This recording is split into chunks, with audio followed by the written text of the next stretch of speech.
Solo era un chico que heredó una granja abandonada que todos habían olvidado. Pero en el momento en que abrió el viejo granero, todo cambió. Suscríbete y cuéntanos en los comentarios desde dónde nos estás viendo.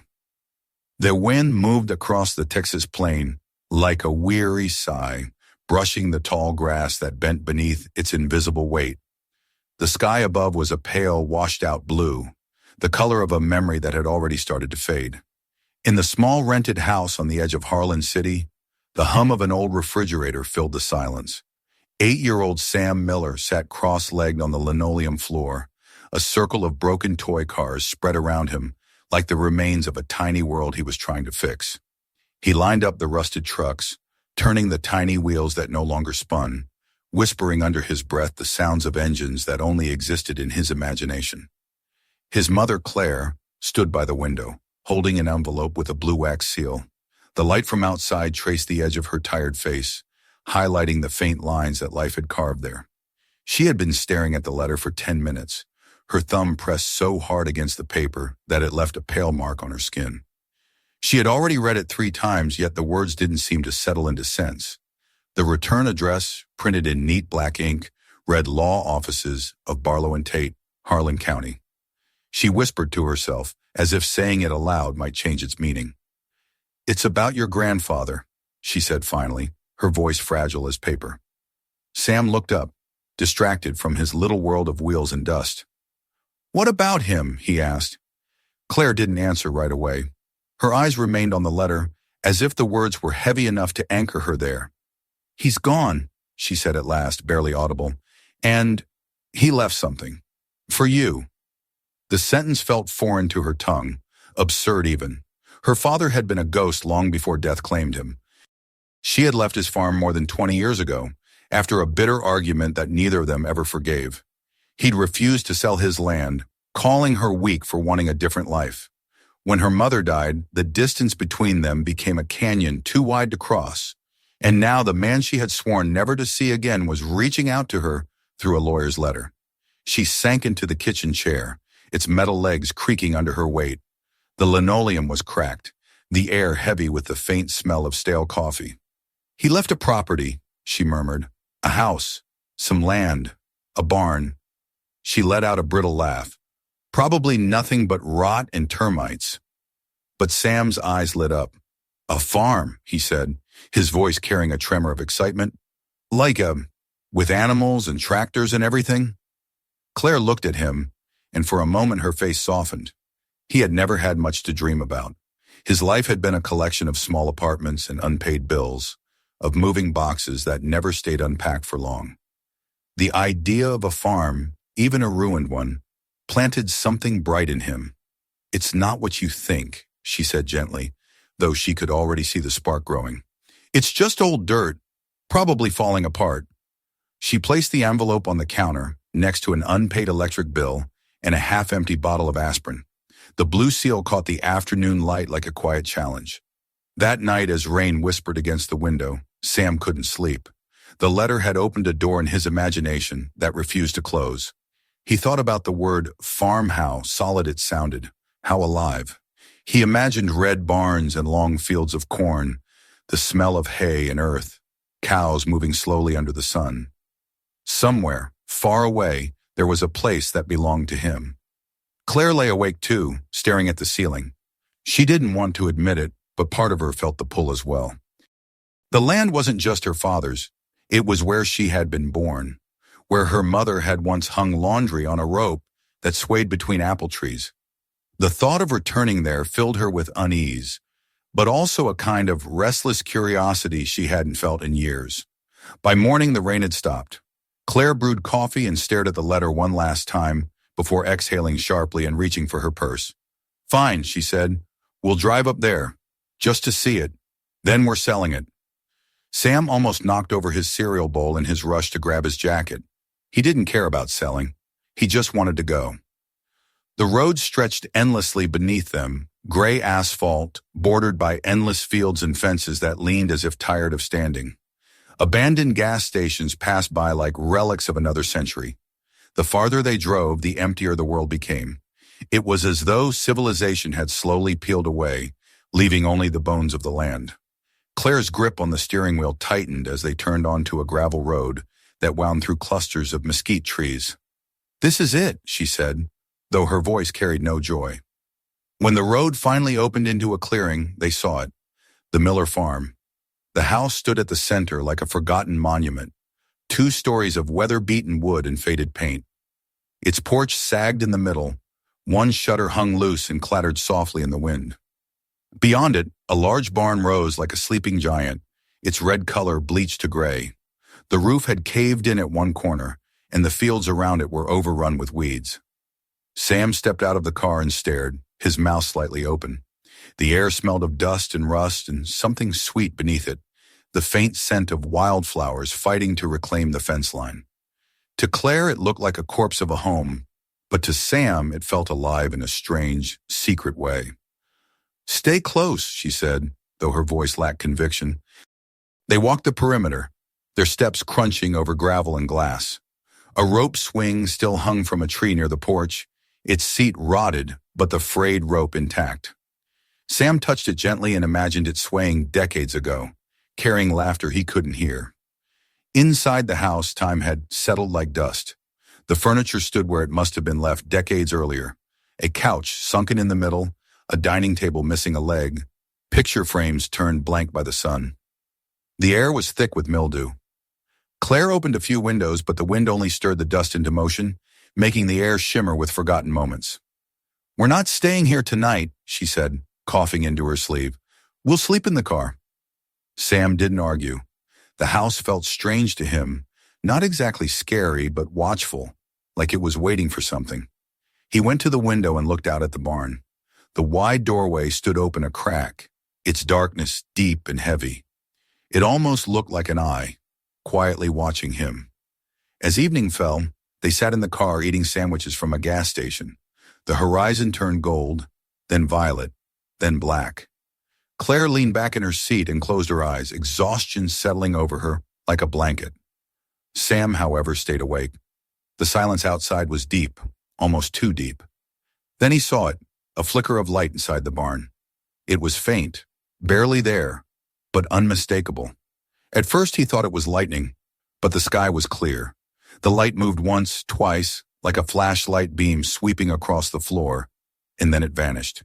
His heart began to pound. He pressed his face against the window, straining to see. A minute passed, then another. The light returned, brighter this time, closer to the doors, and then as suddenly as it had appeared, it blinked out again. He turned toward his mother, wanting to wake her, but something stopped him. Maybe he didn't want her to tell him it was nothing. Maybe he didn't want to share this strange secret that felt meant for him alone. The barn remained still, its dark shape etched against the moonlit field. Maybe it was only a trick of the eyes, a reflection of the car's headlights on metal. Maybe. But later that night, as he finally drifted into uneasy sleep, a faint sound reached him through the cracked window, a metallic clink, deliberate and rhythmic, like the sound of a latch closing. It came from the direction of the fields, far beyond the barn. His eyelids fluttered, but he didn't open them. He was too tired, too heavy with dreams. And in that borderland between waking and sleep, one thought came to him, clear and certain, more real than the night air around him. The farm wasn't empty. Something or someone was still here, waiting. Morning came with a pale light in the silence of a place that hadn't known voices for years. Mist clung to the fields like a veil, softening the outlines of the fences and trees. The car windows were fogged from their breath, and Claire woke with a stiff neck, rubbing her eyes as if she could wipe away the fatigue of the road. Sam was already awake, sitting upright, staring out at the barn. Its heavy doors were now open a few inches wider than they had been the night before. She frowned. "Did you go out there?" He shook his head. "No, I just woke up." Before she could answer, the faint rumble of an engine drifted through the mist. A pickup truck appeared at the bend in the road, its tires crunching slowly over gravel. It was an old vehicle, its blue paint faded to gray, the sound of its motor steady and low. The truck rolled to a stop beside their car. Behind the wheel sat an older man, his face carved with deep lines, his skin weathered from the sun. He wore a faded denim jacket and a wide-brimmed hat that shaded his eyes. When he stepped out, his boots sank slightly into the damp ground. "Morning," he said, his voice calm and even. "You must be Thomas Miller's folks." "Ikaneram." Claire nodded cautiously, trying to sound polite. "I'm his daughter, Claire Miller. This is my son, Sam." The man smiled faintly and tipped his hat. "Name's Copeland. Your neighbor, I suppose, if you can call a mile south neighborly around here. Sorry for your loss." Tom was a stubborn man, but he wasn't a bad one. His eyes lingered on the boy for a moment, as though searching for something familiar. "You've got his eyes," he said softly. Sam didn't know what to say, so he just looked back, uncertain whether to smile or not. Claire folded her arms. "We came to take a look at the property. I'm not sure yet what we'll do with it." Copeland nodded slowly. "Well, if you're planning to sell, you might want to check the well first. Hasn't been used in years and the pipes might be rusted clean through. Water's life out here, Miss Miller." She gave a polite smile that didn't reach her eyes. "Thank you. I'll keep that in mind." When she went inside to make a phone call to the notary in town, Copeland turned to Sam. "You want to take a walk, son? I can show you the place the way your granddad kept it." Sam hesitated only a moment before nodding. He followed the old man through the tall grass, his shoes wet from the dew. The barn loomed ahead, larger than it had seemed the night before, its boards silvered with age. The paint was nearly gone, and a broken window at the top let a single shaft of light cut through the dusty air inside. Copeland stopped by the wide doors and laid a hand on the wood. "Your granddad built this himself. Every beam, every nail. Worked in here every day until his hands gave out. Wouldn't let anyone else touch a thing. Said this barn was his heart." The air inside smelled of dry hay and oil, and something metallic underneath, like rust or old tools. Dust hung in the air, catching the light like a faint golden fog. Sam walked slowly, his hand brushing along the wooden wall. The boards were rough and splintered beneath his fingers, but there was something comforting about them, as if the barn itself remembered him. Near the far corner, half hidden behind a collapsed workbench, something caught his eye. A small glass jar, its surface coated with grime, lay on its side in the straw. He knelt and picked it up, wiping the dirt away with his sleeve. Inside, coins glinted faintly in the beam of sunlight. "What's that you've got there?" Copeland asked, crouching beside him. Sam handed him the jar. The man unscrewed the lid and whistled softly when he saw what was inside. "Well, I'll be. These are double eagles, son. 1933. He turned one over in his calloused fingers, squinting at the design. "They stopped minting these when Roosevelt pulled gold out of circulation. Nearly all of them were melted down. Each one of these could buy you a brand new tractor. 2, maybe." Sam's eyes widened. "So they're worth a lot?" "More than you'd think, and a lot more than the kind of people who come looking for them." Copeland looked uneasy for the first time. "Where'd you find it?" Sam pointed toward the corner behind the workbench. When they looked again, Copeland spotted a small folded scrap of paper pressed against the inside of the jar. He used his pocket knife to pry it loose and unfolded it carefully. The handwriting was jagged but deliberate. "If you're one of mine, look beneath the left beam." The words hung in the dusty air between them. Sam felt a shiver crawl up his spine. The handwriting was his grandfather's. He didn't know how he knew, but he was certain. Copeland frowned, folding the note slowly. "Looks like Tom left you a treasure map." He handed it back. "Just don't tell too many people about this. Folks around here talk." When Claire returned, Copeland showed her the coins. Her eyes widened, though disbelief quickly followed. "They can't be real," she said, half laughing. "Probably just replicas or tokens from some fair." Copeland's tone was gentle but serious. "They're real enough, Miss Miller. I'd lock them up somewhere safe till you can have them looked at." Claire hesitated, then slipped the jar into her purse. "Thank you, Mr. Copeland. I appreciate it." By noon, she had decided to drive back to town to meet the notary and finalize the estate papers. "It shouldn't take long," she told Sam, tossing her keys into her bag. "Stay with Mr. Copeland, okay? Don't go wandering." Sam nodded, but his eyes were already drifting back to the barn. When the car disappeared down the road in a swirl of dust, the world grew quiet again. The silence of the land pressed in, broken only by the hum of distant insects. Sam turned toward the barn, the note heavy in his pocket, beneath the left beam. He went inside. The air felt cooler, darker than before, as though the building itself knew what he was about to do. Dust motes floated in golden shafts of sunlight that pierced the broken roof. He moved toward the big double doors and stopped by the left support beam.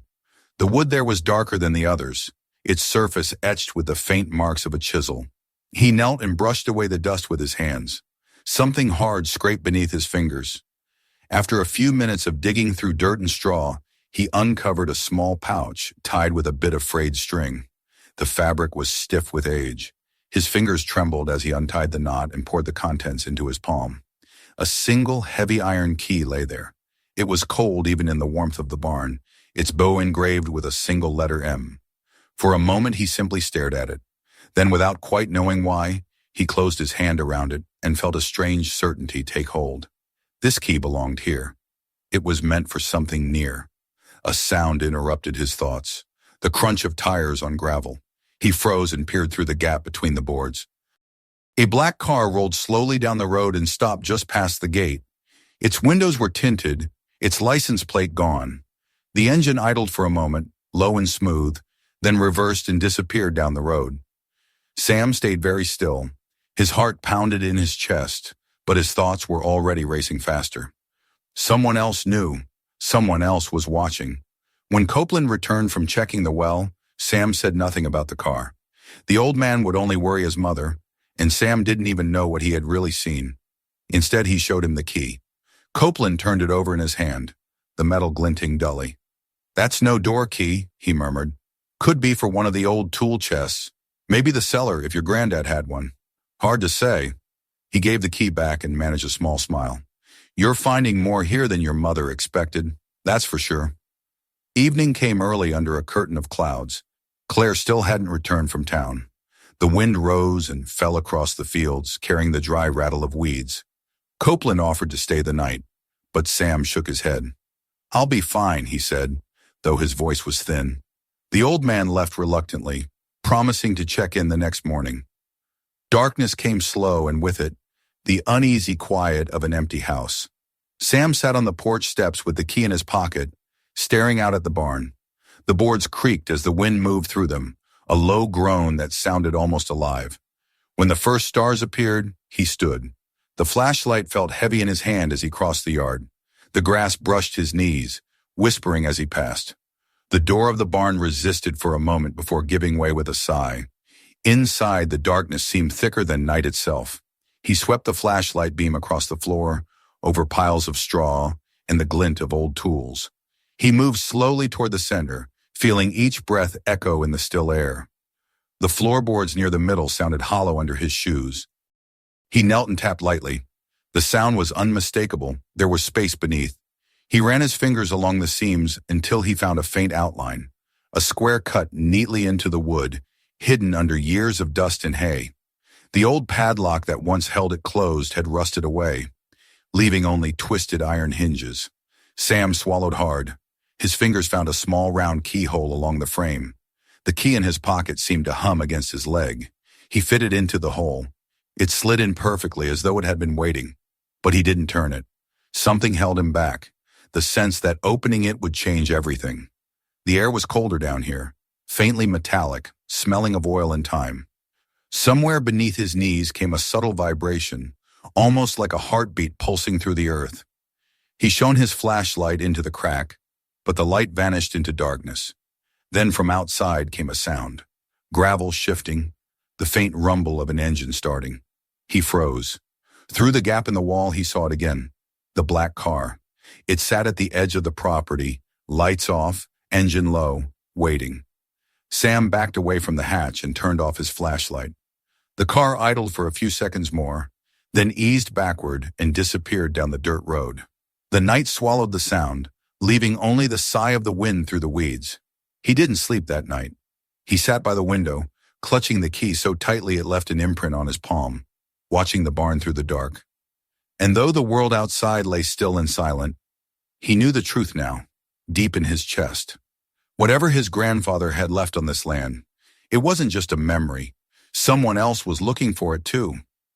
The morning sky hung heavy with clouds and the air smelled of wet earth. Sam sat at the kitchen table, pushing his cereal around in the bowl without eating. The key lay hidden in his pocket, warm from his touch. Claire paced near the window, her phone pressed to her ear, her voice tight as she spoke to the notary in town. The call lasted longer than she expected. There were still papers to sign, more legal details to sort through. She sighed, rubbing her temple as she hung up. "I have to go back again," she said. "I'll be gone most of the day. Mr. Copeland might stop by to check on you. Stay inside, all right? And promise me, stay out of that barn." Sam nodded, though the promise meant nothing. His thoughts were already elsewhere. The image of the trap door had haunted him all night, the echo of that hollow sound under the boards refusing to fade. Whatever was buried down there, it had called to him in some quiet, wordless way. He waited until his mother's car disappeared down the dirt road before standing up. The silence that followed her departure was thick, almost alive. He took the flashlight from the counter and stepped outside. The grass was still damp, brushing against his jeans as he crossed the yard. The barn stood in front of him like a sleeping giant, its shadow stretching long in the dim morning light. He pushed the door open, and the smell of dust and old hay rose around him like breath from another world. Inside, the air was cool and still. The beam of his flashlight cut through the darkness, glinting off rusted tools and broken glass. He knelt near the center, at the same spot where he'd heard the hollow sound, and brushed away the straw. The outline of the trap door appeared again, a square of old wood framed by nails so rusted they looked like dried blood. He took out the key. Its cold metal felt heavier than it should have. When he slid it into the round hole along the frame, it fit perfectly, as if it had been waiting for decades for this exact moment. He turned it, and the mechanism groaned softly. Then, with a creak that seemed to echo through the entire barn, the heavy wooden panel lifted a few inches. A burst of cold, stale air rose from the darkness below, carrying the faint scent of oil and earth. For a long moment, Sam just stared. Beneath him yawned a black square that seemed to swallow the light. He lowered the flashlight and caught a glimpse of a ladder descending into the depths. The metal rungs glistened faintly, slick with rust. He swallowed hard, tucked the flashlight between his teeth, and began to climb down. Each step sent a faint vibration through the ladder. The deeper he went, the colder the air became, until his breath turned visible in the beam of light. His heart thudded in his chest, echoing in the narrow shaft. When his feet finally touched solid ground, he turned and found himself standing in a corridor of concrete no wider than a hallway. The walls were damp and slick, beads of moisture running down them like sweat. At the end of the corridor, a heavy metal door stood slightly ajar. Its hinges gave a sharp, high-pitched squeal as he pushed it open. The light from his flashlight trembled across the small room beyond. It was unlike anything he had expected. The room was square, the floor covered in a fine layer of dust that puffed up around his shoes. Against one wall stood a work table cluttered with rusted tools, glass jars, and yellowed sheets of paper.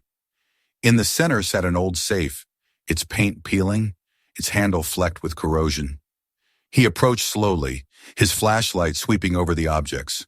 A thick leather-bound notebook lay open on the table. The first page was blank, but the second contained words written in a firm, slanted hand. "If you're reading this, you are blood. And if you are blood, then you must understand why I hid what I did." The handwriting was unmistakably his grandfather's. Sam read the words again, his throat tight. He turned the pages carefully. The entries were dated decades apart, 1954, 1960, 1963, and filled with hurried notes about shipments, payments, and meetings with people whose names he didn't recognize. As he read, a pattern began to emerge. His grandfather had been dealing with a company called Harlan Energy, and something between them had gone terribly wrong. The tone of the writing changed from businesslike to fearful. "They came again last night," one entry read. "I heard their trucks by the east fence. They think I still have it.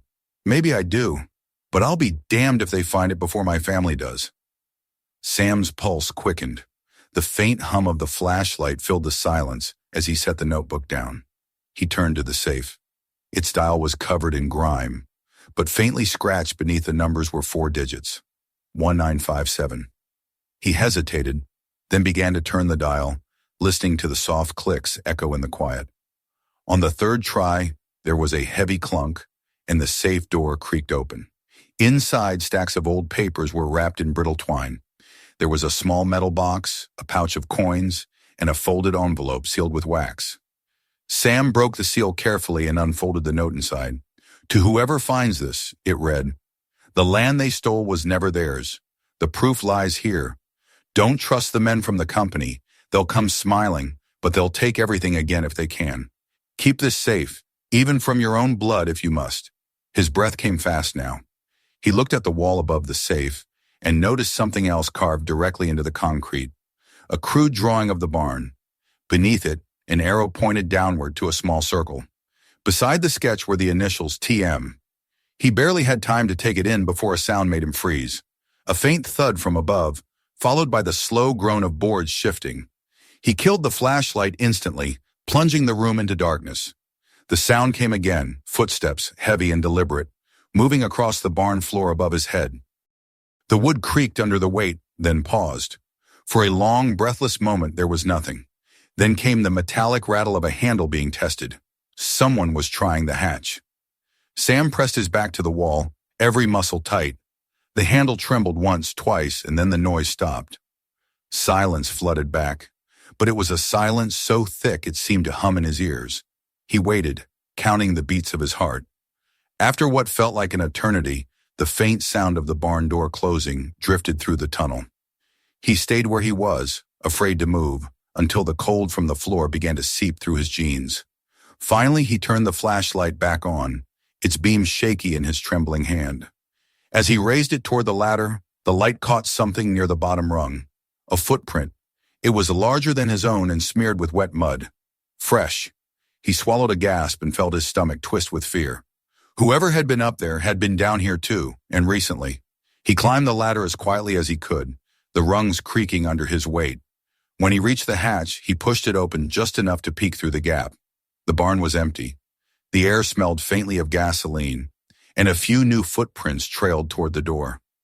He waited a few minutes before crawling out and sliding the hatch closed behind him. He dragged a few loose boards and a pile of straw over it, hiding the outline. Then he stood there, breathing hard, staring at the floor that separated him from the dark space below. Outside, the late afternoon light was fading. He stepped out into the yard, blinking against the sudden brightness of the sky. Near the open gate, the ground was scarred with tire tracks, wide and deep, pressed fresh into the dirt. The black car had returned. Sam ran back to the house, locking the door behind him. He went straight to the window that overlooked the drive. The road beyond the gate was empty, stretching toward the horizon in silence. He sat down, his hands still shaking, and pulled the notebook from his backpack. The words stared up at him. "They think I still have it." He whispered the sentence aloud, trying to make sense of it. What did his grandfather have? What had they come for? He looked at the documents he had brought from the safe contracts, company letters, stamped pages filled with numbers and signatures. None of it made sense to an 8-year-old, but the tone of the writing was unmistakable. His grandfather had been cheated, hunted, and silenced. The thought sent a chill through him. Outside, the light dimmed until the fields turned the color of ash. Sam sat by the window, listening to the wind move through the tall grass. Then faintly came another sound, the soft crunch of footsteps on gravel, slow and deliberate, circling the porch. He held his breath, his small hand gripping the key so hard it dug into his skin. Through the glass, he caught a glimpse of a shadow passing by, tall and still. It lingered for a heartbeat, then slipped out of sight.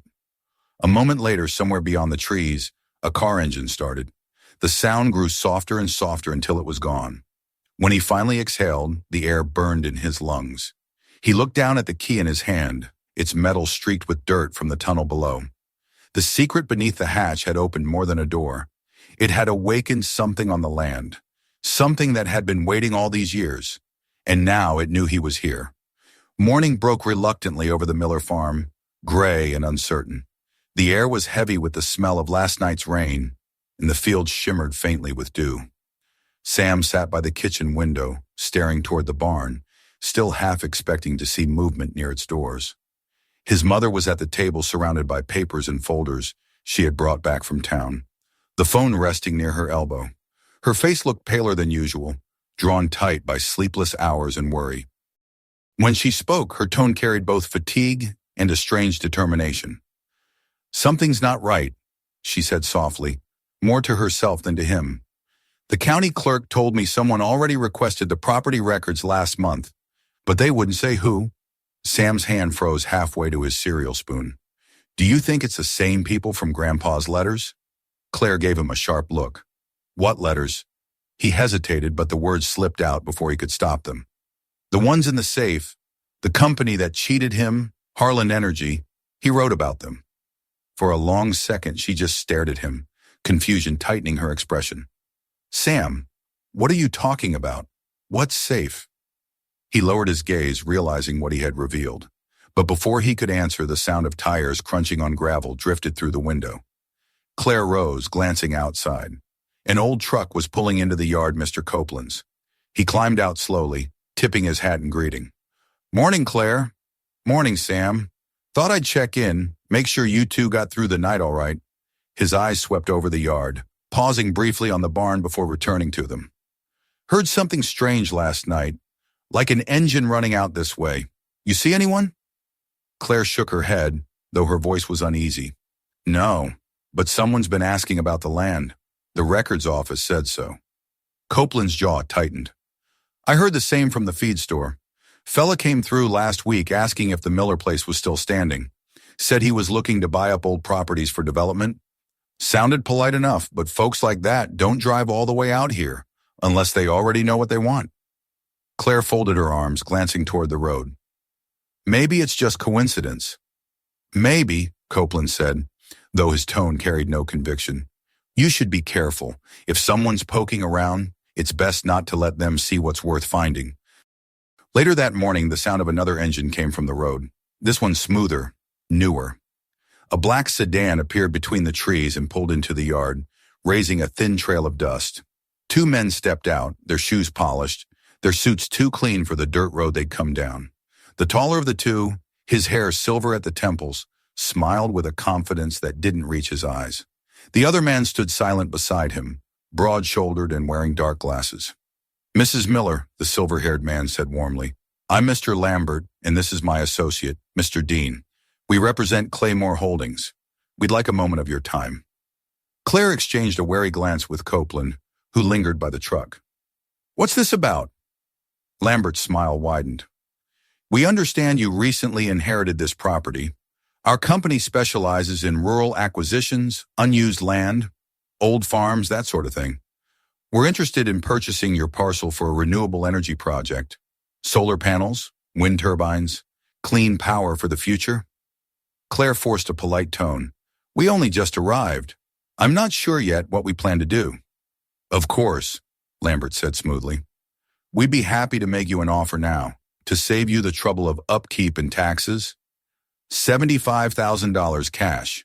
We can have the paperwork ready this week." Copeland gave a low whistle. "That's a lot of money for a rundown property." Lambert's eyes flicked toward him, his smile unbroken. "We believe in fair compensation. Everyone wins." While they spoke, Sam stood by the door, pretending to read but watching the other man, Dean. The man's gaze never rested on Claire or the house. It was fixed on the barn. His hand twitched occasionally in his pocket, like he was fingering something metallic. When he shifted, Sam caught the faint outline of a crowbar-shaped handle beneath his jacket. Lambert continued his pitch, his voice smooth and even, but Sam barely heard the words. He was watching Dean, who had taken a few casual steps toward the barn, his head tilted as if studying its structure. "Why do you want this land?" Sam blurted suddenly. Lambert turned toward him, his smile tightening. "Why, for the energy project, of course. This whole region's perfect for it, flat terrain. Lots of sunlight. But why the barn?" Sam pressed. "You keep looking at it." The smile faltered for a fraction of a second, then returned. "Just admiring the craftsmanship. They don't build them like that anymore." Claire placed a hand on Sam's shoulder, giving it a firm squeeze. "That's enough, sweetheart. When the men finally left, their sedan gliding back down the dirt road, Claire let out a breath she hadn't realized she'd been holding. "Maybe we should take the offer," she said quietly. "It's more money than we've ever had." Sam turned to her, his voice trembling. "Mom, they're lying. They're the same people Grandpa wrote about. I know it." Her brow furrowed. "Sam, this is serious. You can't just—" He cut her off, his small fist clenching. "I can prove it." He led her across the yard, through the tall grass to the barn. The wind pushed against the doors as they opened, the hinges groaning like a warning. He moved quickly to the hidden hatch, brushing away the straw that concealed it. Claire gasped when she saw the faint outline of the trapdoor. "What is this?" she whispered. He lifted it, the old hinges protesting, and shone his flashlight into the darkness below. The cold air rose around them like a sigh from the past. One look at the safe, the papers, and the aged handwriting was enough to erase her skepticism. She crouched beside him, running her fingers over the signatures, the stamped seals, the faded letterheads. "These are contract," she said quietly. "Lease agreements. Mineral rights." Her voice broke on the last words. "They stole from him." Sam nodded, his throat tight. He tried to tell people, but they didn't listen. Farm. They spent hours reading in the dim light, piecing together the story. The letters from Harlan Energy, the halted payments, the threats veiled as legal notices, it all painted a picture of a man fighting to protect what was his. When they emerged from the barn, the sky was already deep orange with sunset. Copeland was waiting near the porch, his expression grave. Claire handed him one of the papers. "You were right," she said. "This land isn't just property, it's evidence." He read in silence for a moment, then nodded slowly. "You'll need a lawyer, not from here. Someone the company can't buy." He reached into his pocket and pulled out a small notepad, scribbling down a name and a number. "Old friend of mine in Austin. Owes me a favor. Call him tonight." Claire nodded, folding the paper carefully. "Thank you, Mr. Copeland." As night settled over the farm, a restless wind swept through the fields, whispering through the dry grass. Sam couldn't sleep. The sound of the barn door creaking in the distance kept pulling him from half-dreams. Then, close to midnight, the noise changed. It wasn't the wind this time. It was metal against metal, a crowbar prying against old wood. He sat up sharply.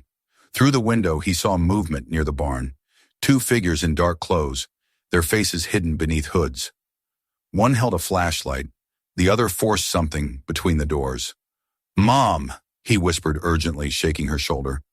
"They're here." Claire was awake in an instant. She grabbed her phone, but the screen showed no signal. Last night's storm had knocked the tower offline again. "Stay behind me," she whispered. Sam darted to the kitchen, flicking on the lights. The entire house blazed to life at once, yellow light pouring out through every window. The figures outside froze, caught in the sudden glare like startled animals. One shouted something Sam couldn't hear, and then both turned and ran. By the time Claire reached the door, the car was already speeding away down the muddy road, its headlights bouncing over the ruts. The engine roared and faded into the distance. They waited in silence, the only sound the ticking of the kitchen clock. When dawn came, they walked out to the barn. Muddy footprints trailed from the doors to the gate. On the right-hand door, written in thick white chalk, were 4 words in rough, uneven letters. "Don't dig into the past." Claire stared at it, her face pale. "They're trying to scare us." Her voice trembled, but her eyes hardened. "Well, it's not going to work." She wiped the chalk with her sleeve until the words blurred into a ghostly smear. "I'm calling that lawyer," she said, her voice steady now. "They wanted to bury what he found. We're going to make sure the world sees it." As she drove off toward town later that morning, Sam watched her car disappear down the road. The sun was rising over the fields, but the light felt thin, uncertain. Behind him, the barn creaked softly in the wind, its shadow stretching long across the wet grass. And though the night's intruders were gone, he could still feel their presence lingering on the land, like the echo of a warning that hadn't yet finished speaking. The courthouse in Harlan County stood at the edge of town, its stone facade weathered by decades of sun and rain. To Claire, it looked less like a place of justice and more like a monument to old secrets, the kind of place where power had always decided truth. She stepped out of the truck, clutching the file that contained everything her father had left behind. Sam followed close behind, holding her hand tightly, his other hand wrapped around the key that never left his pocket. The morning air was cool, but the weight of what they carried made it hard to breathe. Inside, the hall smelled faintly of waxed floors and old paper. People moved quietly from bench to bench, their footsteps muffled. The hearing room itself was smaller than Claire had imagined. A single ceiling fan spun lazily above the benches, clicking with every rotation. On one side sat her attorney, a tall man named Edward Latham, recommended by Copeland's friend in Austin. His suit was wrinkled from travel, but his voice carried the calm authority of someone who had spent a lifetime navigating rooms like this. Across from him sat two lawyers representing Claymore Holdings. Behind them, Lambert watched in silence, his face unreadable. The judge entered, his robe brushing the floor, and the room fell into silence. Claire felt Sam's small hand tighten around hers. She gave him a faint smile, though her own pulse raced so fast it hurt. The proceedings began with formalities, the recitation of claims, the acknowledgement of documents submitted, the brief summary of the dispute. But when Edward Latham rose to speak, his voice cut through the sterile air like a blade.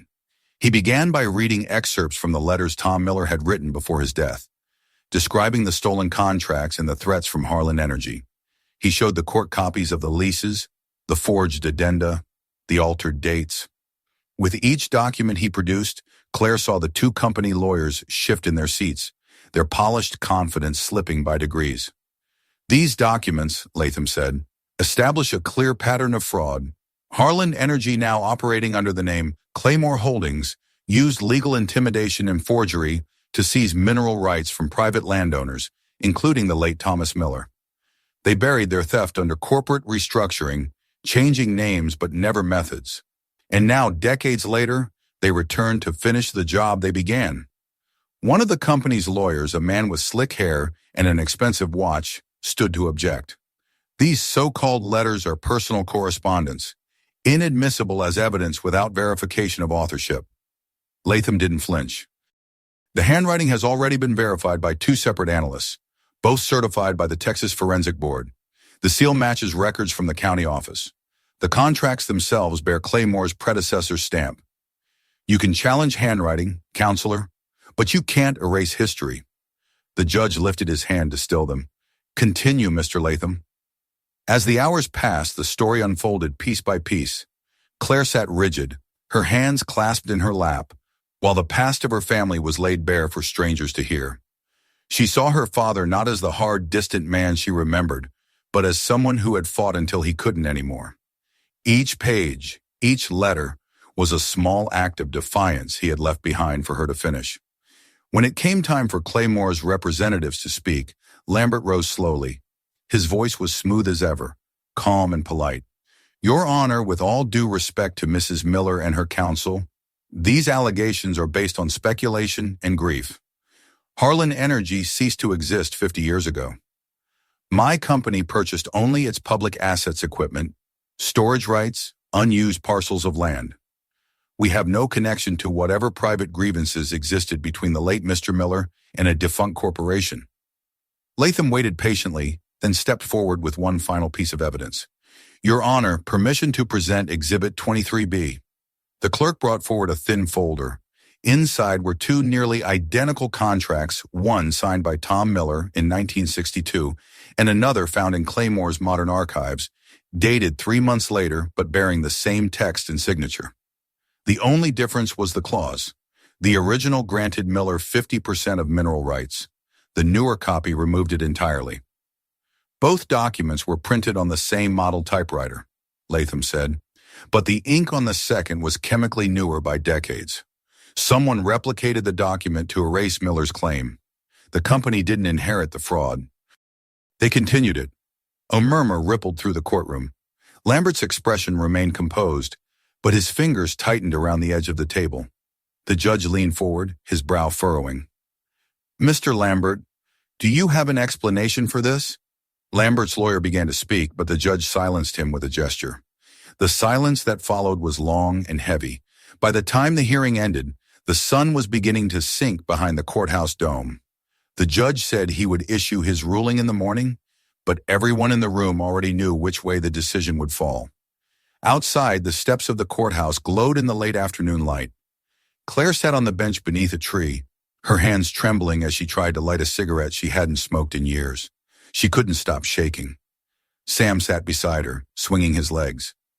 "We did it, didn't we?" he asked. She exhaled slowly, watching the smoke curl upward. "We'll see." Her voice was soft, but there was something different in it now, a steadiness that hadn't been there before. "Whatever happens tomorrow, your grandfather's name is clean again." That night they stayed in a motel on the edge of town. The room smelled faintly of bleach and cheap air freshener. The neon sign outside flickered through the thin curtains, painting the walls with flashes of red. Claire lay awake long after Sam had fallen asleep. Every sound from the parking lot made her tense. The slam of a car door, the hum of an engine, the shuffle of footsteps outside. Around midnight she rose quietly, pulling back the curtain. A black sedan sat across the street, parked in the shadows. The same kind of car that had haunted them since they arrived. Its headlights were off, but she could see the faint glow of a cigarette inside, the ember pulsing red like an eye. She closed the curtain and backed away, her pulse hammering. When she told Latham about it the next morning, he only frowned. "Could be intimidation," he said. "If so, it's a bad sign for them. People don't threaten when they're winning." The courtroom was packed when the judge returned to deliver his ruling. Claire sat straight-backed, her hands clasped together in her lap. Lambert and his lawyers whispered among themselves, but their confidence had vanished. The judge's voice was clear and deliberate. "After reviewing the evidence presented, this court finds in favor of the plaintiff, Mrs. Claire Miller, representing the estate of Thomas Miller. The court recognizes the fraudulent modification of contractual documents by Harlan Energy, now operating as Claymore Holdings, and awards full restitution of mineral rights, along with back compensation and damages, totaling $2,174,000. For a moment, no one moved. Then the sound of the gavel echoed through the room, final and absolute.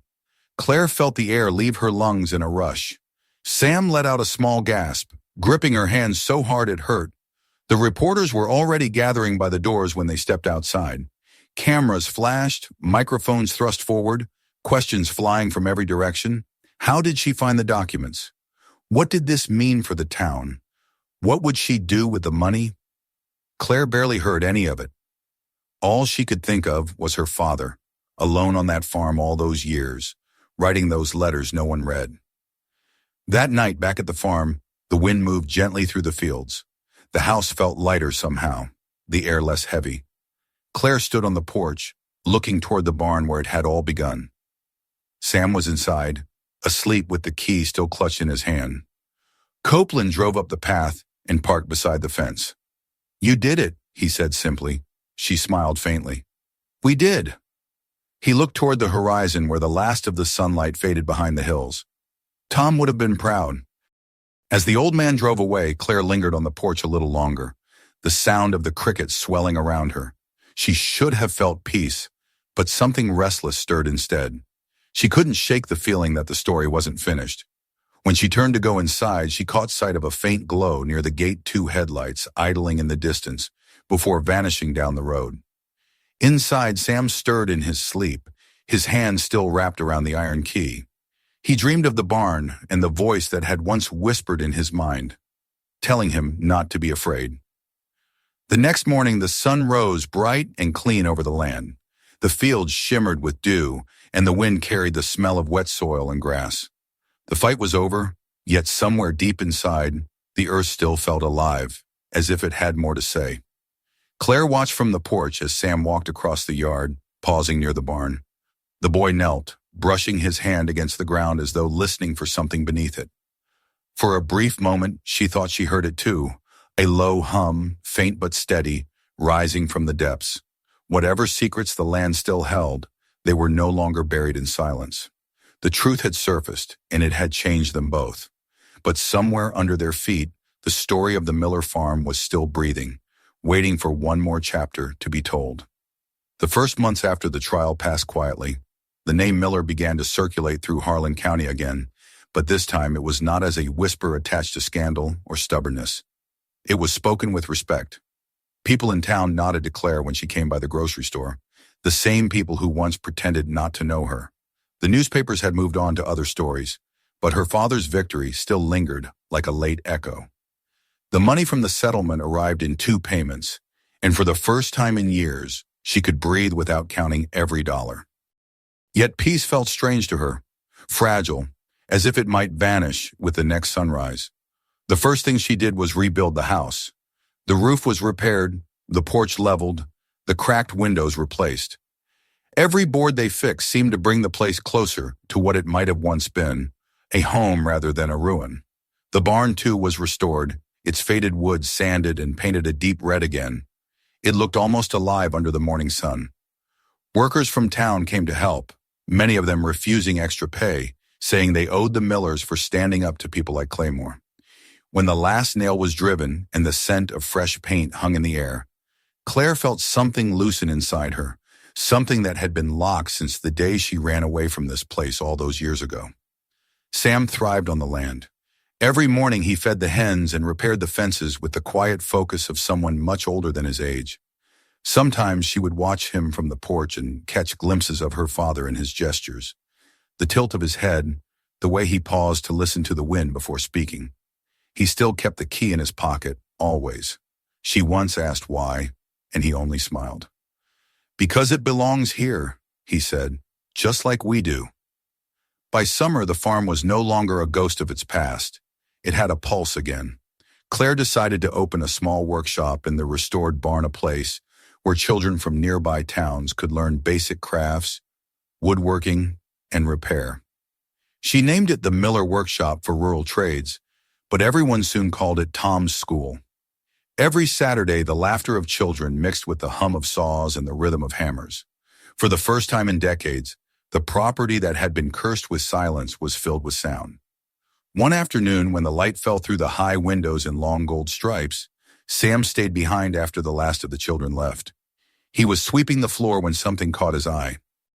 Near the far western wall, the board seemed uneven, as though one plank had risen slightly at the edge. He crouched down and touched it. The wood was cool and rough, the gap so small he might have missed it on any other day. His pulse quickened. He fetched a small crowbar from the tool rack and worked the board loose. Beneath it, wrapped in waxed paper, lay a sealed envelope. Dust coated its surface, but the handwriting across it was unmistakable. For the one who stayed. He tore it open carefully. Inside was a letter written in his grandfather's steady hand. "If you are reading this, then the land is still yours. You have done what I could not. You stood up to them. You listened when the earth spoke. But know this, the true wealth of this place is not the oil under it or the gold in its soil. It's the life it gives back to those who tend it. I once forgot that. Don't make my mistake. There's something waiting for you still, where the roots remember me best. Go to the old apple tree." Sam read the words twice before lowering the paper. Through the window he could see the orchard behind the house, the remains of what once had been a proud line of trees, now mostly gnarled and bare. Only one still bloomed each spring, a crooked survivor with branches bent low toward the ground. The old apple tree. He pocketed the letter and stepped outside. The air was still warm, the scent of fresh wood mingling with wildflowers. The sun hung low, throwing long shadows across the yard. He walked past the chicken coop and the tractor shed, his shoes crunching on the dry earth. When he reached the tree, he paused. The grass beneath it was overgrown, and roots curled through the soil like ancient veins. He knelt and began to dig. The dirt was soft near the base, darker than the rest of the field. After only a few minutes, his fingers struck something hard. He brushed away the earth and uncovered a small iron box, no bigger than a shoebox, its surface corroded but intact. The lock had long since rusted through. He pried it open and froze. Inside, wrapped in a folded piece of cloth, were 3 objects: a neatly folded American flag, a silver pocket watch, and a photograph of a young woman and a man standing beneath the same tree. The woman was Claire. The man beside her was Tom Miller. She was no older than 20, smiling shyly at the camera. He looked proud, one arm around her shoulder, the other holding a hammer. They were happy. The air around Sam seemed to shift as he stared at the image. It was the first time he had ever seen his grandfather smile. He opened the pocket watch. It was still running, impossibly, its ticking faint but steady. Etched inside the cover were the words, "Time is what we make of it." He sat beneath the tree for a long time, the flag across his lap, the photograph trembling in his hands. The orchard was silent except for the whisper of wind through the leaves. He felt a strange calm settle over him, a connection that went deeper than memory, something rooted in the soil itself. When he finally returned to the house, Claire was waiting on the porch. The fading light made her eyes shine as she looked at what he carried. She reached for the photograph first, her breath catching when she saw it. "I didn't know this still existed," she whispered. "That was the day he finished building the barn. He told me it would stand longer than either of us." Sam smiled faintly. He was right. It's still here. She held the photograph against her chest and closed her eyes. For the first time, the tension that had haunted her features for years seemed to fade. "He must have buried this before I left. Maybe he wanted me to find it one day." "Maybe he wanted us both to," Sam said. That night they placed the photograph and the letter on the mantel above the fireplace. The key from the barn lay beside them, polished, clean of rust. The pocket watch ticked softly nearby, its sound blending with the quiet crackle of the fire. Outside, the moon rose over the fields, silvering the rooftops and the leaves of the apple tree. Claire sat in her father's old chair by the window, listening to the faint ticking, her hand resting over the letter. She thought of the years she had spent running from this land and of how her son had brought her back to it, not for money or justice, but for something simpler, something that had always waited beneath the noise of the world. When she finally turned off the lamp and went to bed, the night outside seemed alive with whispers, the rustle of grass, the hum of crickets, the low murmur of wind through the barn's rafters, and somewhere in those sounds, faint but certain, she thought she heard her father's voice again, the same one that used to call her in at dusk when she was a child. "Welcome home, Claire." By morning, the first light poured through the curtains, spilling over the photograph in the folded flag. Sam stood by the window, watching the sun climb over the orchard. The air smelled of rain, though the sky was clear. He could hear the workshop's tools clinking softly in the distance, like a heartbeat restarting after a long pause. He looked toward the apple tree one last time before going outside.